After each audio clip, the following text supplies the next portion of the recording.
Hello po, good morning. I'm Marisa Moreno, a project manager and also a documenter. And here's the title of our system, the online loan management system of Old Central Multipurpose Cooperative.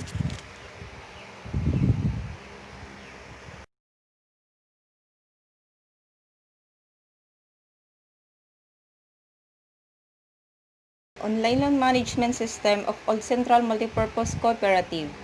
Cooperative societies play a vital role in ensuring that the nation's economic progress conforms to the requirements of democratic planning. Loans allow for growth in the overall money supply in an economy and open up competition by lending to new business.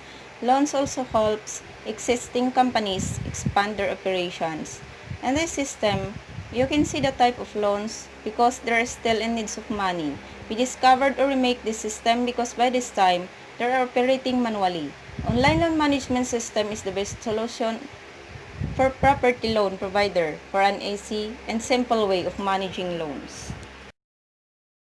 Here's our objectives. The three objectives. Number one is to determine the problems encountered in the manual process in registering in the Old Central Multipurpose Cooperative in Sudipen. Number two, to identify the features that will be integrated into the proposed online system to solve the manual in registering in the Old Central Multipurpose Cooperative in Sudipen. And here's the number three objectives. To evaluate the level of acceptability of the proposed system. I'm Beverlyn Crisostomo, one of the documenter, and here's our scope. The system will improve the flow of loan management system of the old Central Multipurpose Cooperative in Sudipen, La Union. This is essential to the administrator, members, and the staff since managing and recording of loans is made easier. Service offered are the following: piggery loan, hospitalization loan, agricultural loan like rice mill, corn and tobacco, subsistence loan, commercial loan, salary loan, and educational loan. I'm Beverlyn Crisostomo, one of the documenter, and here's our scope. The system will improve the flow of loan management system of the old Central Multipurpose Cooperative in Sudipen, La Union. This is essential to the administrator, members, and the staff since managing and recording of loans is made easier. Service offered are the following: piggery loan, hospitalization loan, agricultural loan like rice mill, corn and tobacco, subsistence loan, commercial loan, salary loan, and educational loan. And here's also our limitation. The system were implemented at Old Central Multipurpose Cooperative. The system is limited to perform online to observe confidentiality of the accounts. The system limited to be accessed by the members, those this only allows the administrator to operate the system. The study can manage only by the management, the admin, manager, and the other authorized employee. Hi, my name is Donald Torano and here is the features of the developed system. The findings during the interview and observation will use to identify the features of the developed system of the online loan management system of the Old Central Multipurpose Cooperative, and the developed system needs hardware and software. Based from the findings, the conclusion was stated as follows. Number 1. The current loan process of Old Central Multipurpose Cooperative was still done in paper and handwritten methods, such as in requiring the customer to fill up forms into their transactions. Number 2. The developed online loan management system has functional features which the loan process currently lacks of information, as well as to the guarantee of the customer for the information they needed. Number 3. The developed online loan management system can be used as easy as they want and ensure satisfaction of the customers. I'm Ardel Narbadis, a system analyst. Here are recommendation. From the findings and conclusion drawn, the following recommendations are offered. The loan in all central multipurpose cooperatives should include a payment record which include the interest of the payment. Since the development online loan management system contains functional feature, future researchers should add a feature which allow the developed system to give more information which contains the loan. The future researchers should improve and make sure the integrity of records in the developed system by implementing security measures. Okay, now let's go to the home page of the system by entering the link. Okay, let's change this to CLF. There, let's enter it.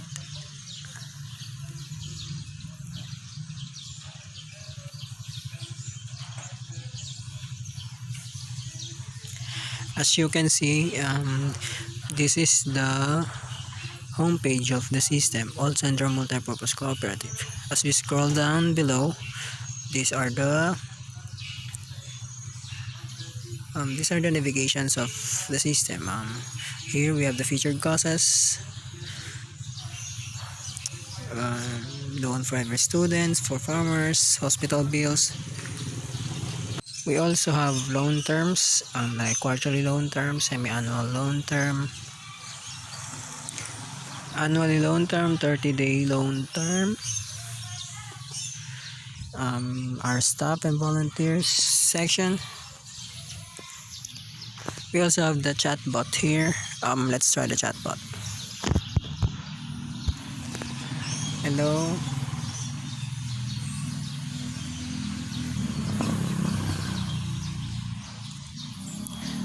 Let's try ask about the loans. What are your available loans?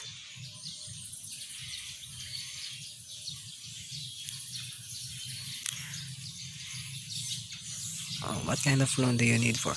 Let's say I want loan, abroad loans. Okay. Abroad loans. Oh, wait. Let's try a little bit complicated. Let's ask loans for abroad and let's see if the chatbot will answer it.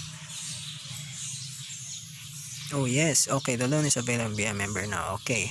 Oh wait, being a member is not that easy, but okay, let's go back and we will discuss how to be a member. First, let's check what's on the bottom. We have our latest stories and the footer, our mission vision. Okay, let's go to the top, the very top. Okay, then let's click check our available loans, and as you can see all the available loans.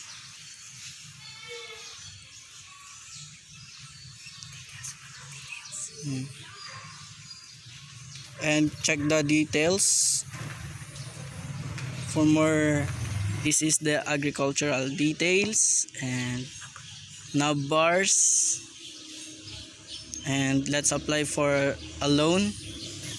By applying for a loan, first you need to go to their location at Sudipan, La Union, because membering requires personal transaction because of the requirements needed.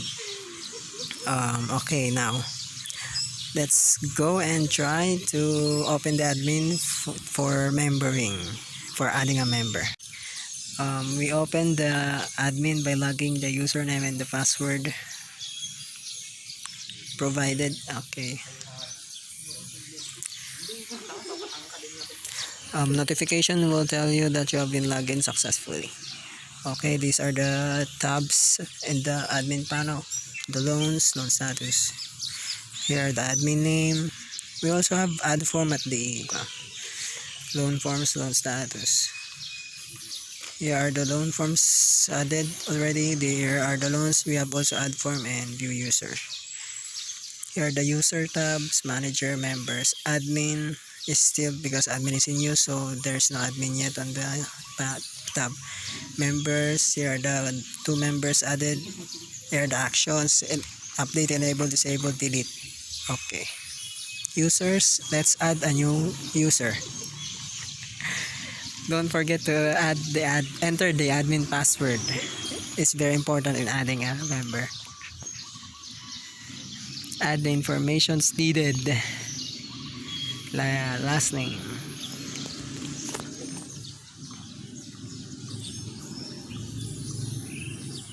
The first name. The email.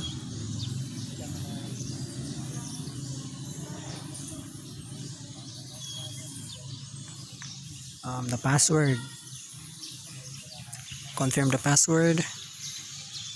The user type, member. We should use the member. The username for you to use when you log in as a member. The address, your address, especially your birth date.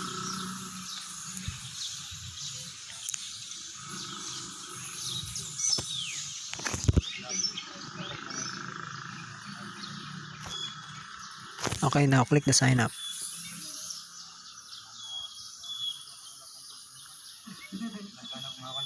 Now that we have clicked the sign up, a notification will tell you the ID. ID will be needed to fill up the next form, the loan form. Now click OK. Here you have the loan form. Now we will input the member ID notified a while ago, the 11890, and we will enter what loan we needed. Let's say agricultural loan, then let's fill up the rest. Okay, here the period.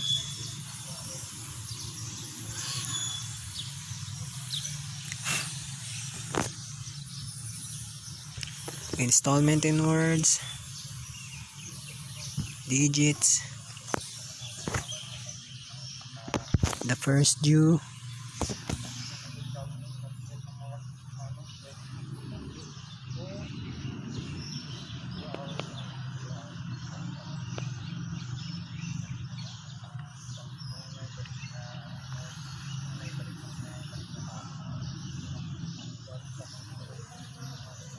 the date today, the purpose, the member name,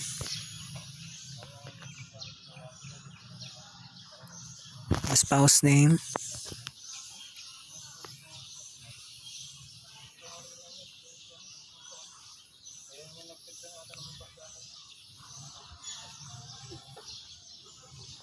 now some important informations like the PB number,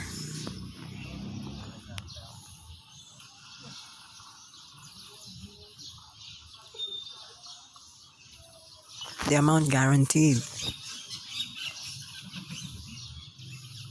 amount for application.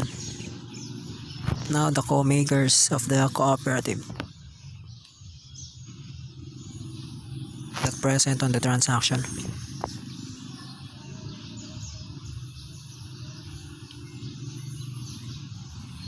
Last name of the member, first name, the address, and her birth date, and the rest.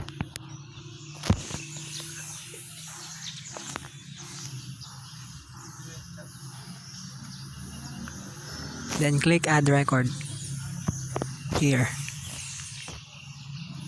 First, let's check the all if it's all been inputted, all the,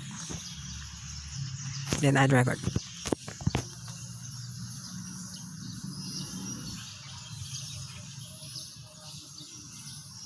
Oh, it says done. Then let's click OK.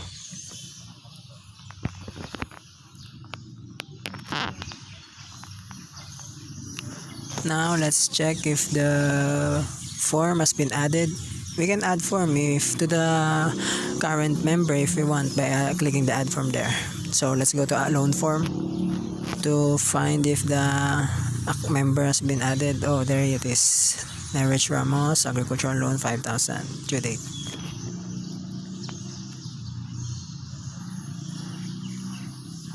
Now let's check the users if the member is successfully added.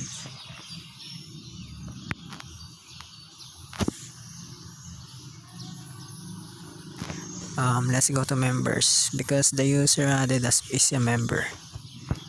Oh, there it is, Ramos Nerich, and the actions: the update, the enable, the disable, and the delete. As you can see, oh, there's an error on the email part, so let's update it. Let's try it. Don't forget to enter the admin password.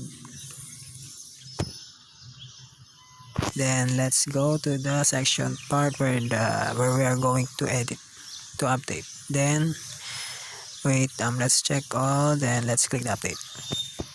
There you have it, updated successfully.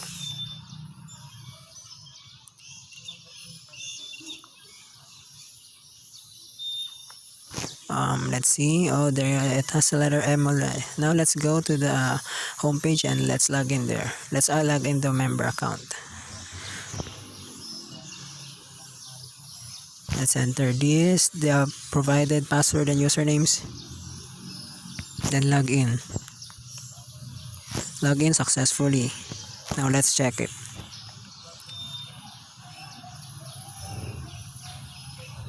Inside it, here's the name of the member, the logout section. Inside it are the loans and their details, like abroad loan details. There are the commercial loan details,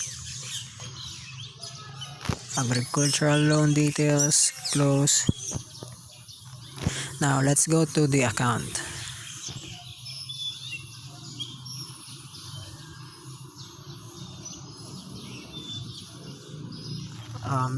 As you can see here in the account, displays the loan applied by the member, the date of transaction, the loan amount she applied for, and the due date of the payment. Back to home, and we have the payment status here. As you can see, it's empty because there are no recent payment records recorded. So let's go back. Now let's go back to the admin and let's add that loan status here. Let's add a payment record. Let's say I will pay for the loan I applied for. Now that I have paid the certain amount I paid for, the admin will record it by entering the member ID, fill up in the form, like the last name, first name, the payment I paid, the amount of payment I paid, the loan I have, and the total loan left. So 25 minus the 5,000 loan I have credited is equals to 25. Then the date of when I paid it. Then let's check it. That's all done. The last name, first name, the loan, the payment, the total loan, the date. Okay, then add record.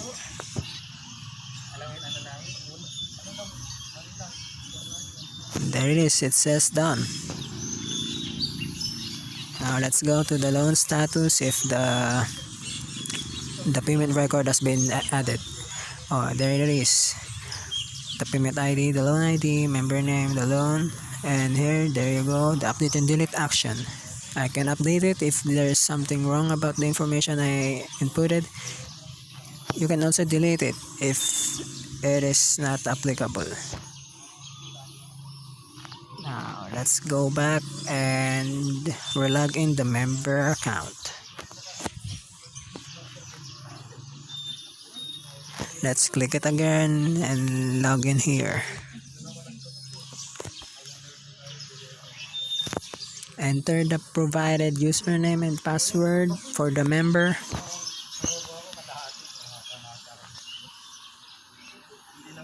Log in successfully.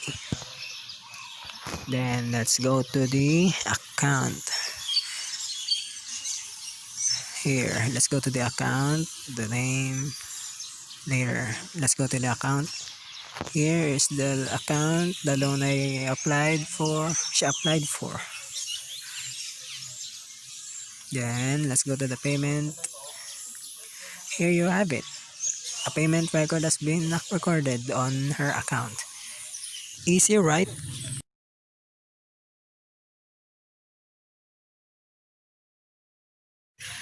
Okay, let's get back home and let's log it out. But if you want proof for your lending, for a lending of money, there is a print transaction for form here. If you want to print your transaction form, oh, the transaction form printing is necessary, mandatory. So the admin will print it by clicking print and will display this form. There you have it. Then just let's check. Okay, there. Now just save it or just print it. Here you have the print here, you can save it, and that's all. And this is our online loan management system study.